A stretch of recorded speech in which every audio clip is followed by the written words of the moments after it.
when I started doing drag at the very beginning of pandemic, I was doing it in my bedroom, for me, for no one else.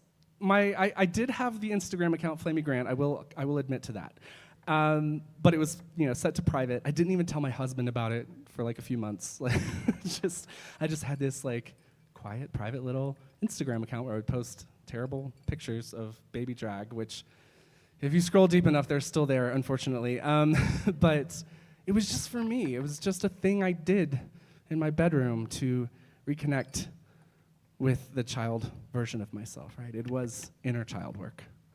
And it was a way to hold the younger version of myself and say, babe, all that shame that got heaped on you when you would be found with mom's lipstick or pulling her heels out of her out of her closet, that wasn't yours.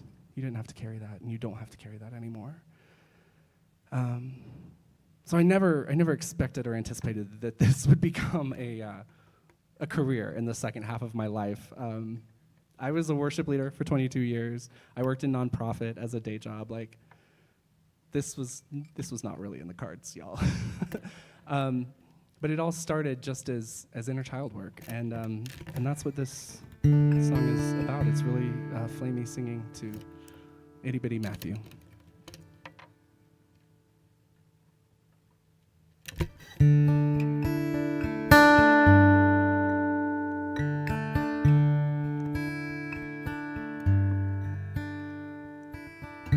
How long have you waited for me? How many seasons, how many stormy skies moved in a time-lapse picture as you let the rain mask your tears.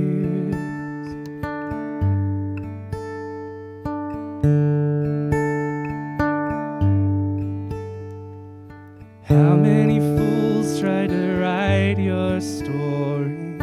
How many names did they give you before we finally drove out of the county, drove away from the only town we knew?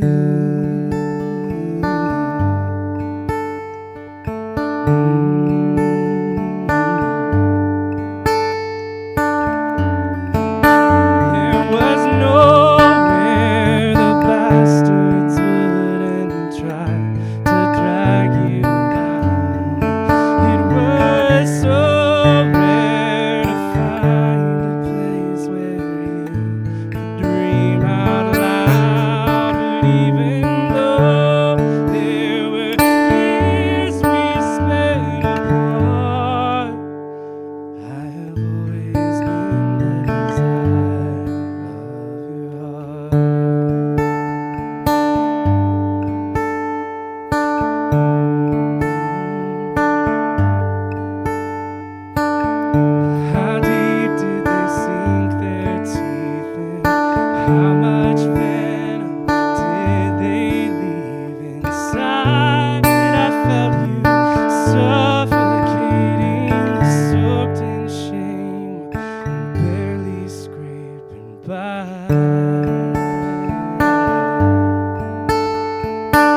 boy.